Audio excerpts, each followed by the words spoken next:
Vita Sāmkhya Buddhir yogetva imam shanu. Buddhir yogetva imam shanu. Buddhya yukto yaya Pārtha. Buddhya yukto yaya Pārtha. Karma bandham prahasyasi. Karma bandham prahasyasi. Shri Krishna is telling Arjun, Arjun, this is the wisdom of Sāmkhya given to you, or Pārtha. Listen now to the wisdom of yoga. If your intelligence, your intellect accepts it, you shall cast away the bondage of works. You know, at the beginning of the second chapter, Arjuna had fallen, his bow had slipped, his hairs were standing on end, his skin was burning, he had given up all hope. In that position, how he could kill his loved ones, Shri Krishna couldn't explain it to him in a better way than which he explained by using Sāmkhya. Sāmkhya means logic. Logic, rational interpretation. You have two types of scriptures. We talked about Astu Pradhan and Asti Pradhan. There's a difference. One is a fact. It's logical. This exists or this doesn't exist. The second type is creative. It's more like, for example, when an artist draws a horse, he can just draw a blob and the artist can say it's a horse, even though it doesn't look like a horse. There's no head, there's no tail, but it's the artist's own view. It's creative. We went through, that wasn't Sāmkhya. Sāmkhya is logical, rational deduction. We went through the fact that the immortality of the soul and immortality of the body, we discussed that in detail. Meera is a very, very sensitive, intelligent person, asks a very good question, that if Shri Krishna is giving Arjun the hand to kill whoever he wants by describing the immortality of the soul, mortality of the body, then the question immediately arises, as it did in Meera's mind, as it arose in Arjun's mind, what should we do? What is the right action? Okay. So when the question about the right action comes up, Shri Krishna discussed Varna, your Swadharma, your duty. What is your duty? Shri Krishna explained the Varna system, not the caste system, the Varna system.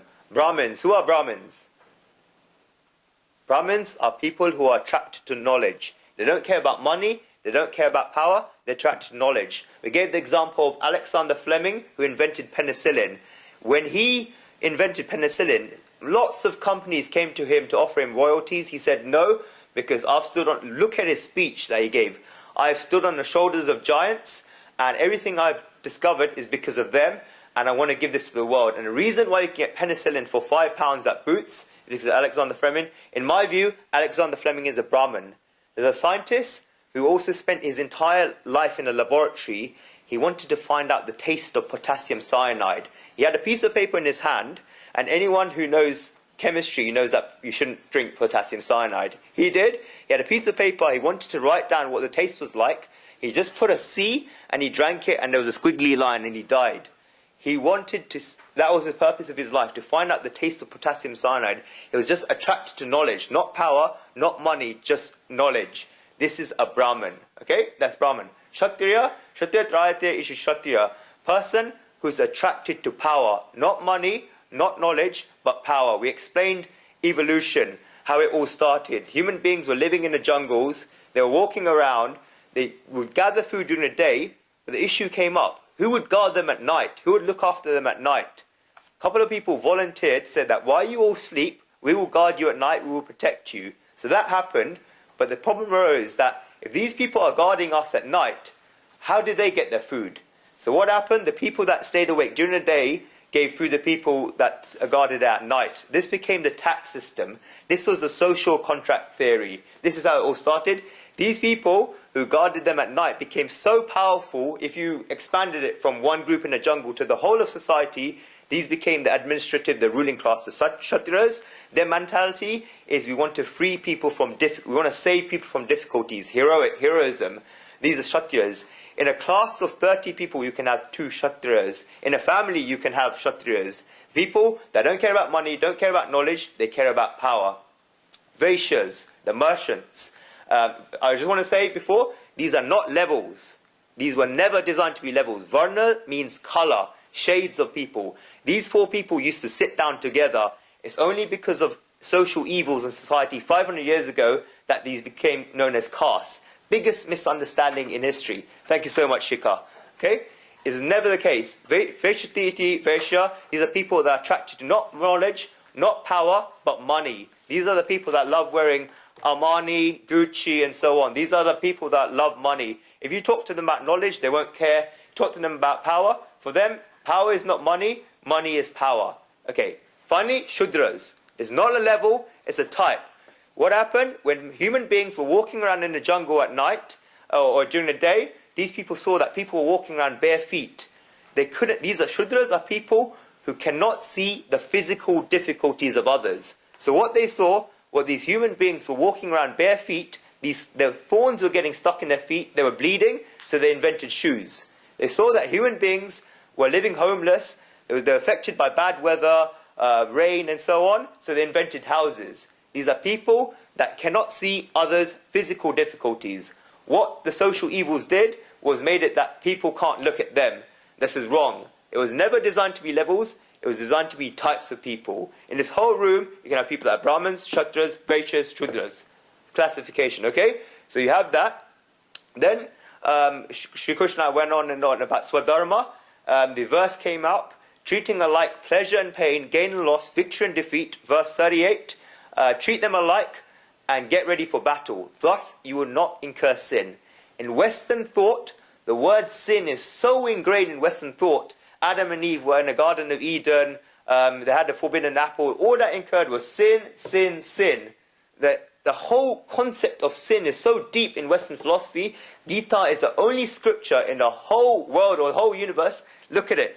Turn your pages to verse 38. Shri Krishna says, thus you shall not incur sin. Only scripture in the world where it says you shall not incur sin. But at the same time, people question, isn't he giving them a free hand? Can a robber also not incur sin? Well, read the first part of that verse. First, treat alike pleasure and pain, gain and loss, victory and defeat. Only then you will not incur sin. A burglar, a robber, can only sin because a burglar cannot possibly treat pleasure and pain alike. For a burglar, he wants pleasure while other people get pain. That's the criteria that you should not incur sin. Okay, so that comes, that Swadharma part was discussed. Now, Shri Krishna is going to discuss yoga, how you can get rid of bondage of works. This is verse 39. The Lord is talking about a new subject. He's given Arjuna the knowledge of Sāmkhya, but now he's telling him how he can act without these bondages of karmas. Therefore, Arjuna should do his works in such a way that bondages to these works don't arise. So the Lord used the word wisdom, as you see, in Sāmkhya. So he had explained it to Arjuna intellectually, but now he'll explain it to Arjuna through yoga or works. Shri Krishna regards these two as the same, and therefore the second chapter is called Sāmkhya Yoga, even though it talks about karma and Sāmkhya together. Some thinkers regard Sāmkhya, which is about the immortality of the soul and immortality of the body, and yoga, which is about action, as different, but the Gita says that they're the same. Shri Krishna is going to say how they're the same in future chapters. For example, Yat Sāmkhya iti prapte te yoge vikamyate.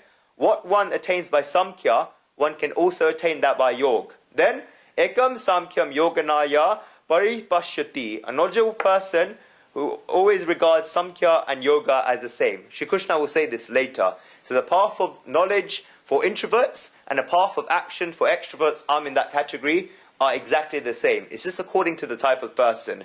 They're both the same, and Shri Krishna is now going to explain exactly, he's explained it by Sāmkhya, he's now going to explain it by yoga.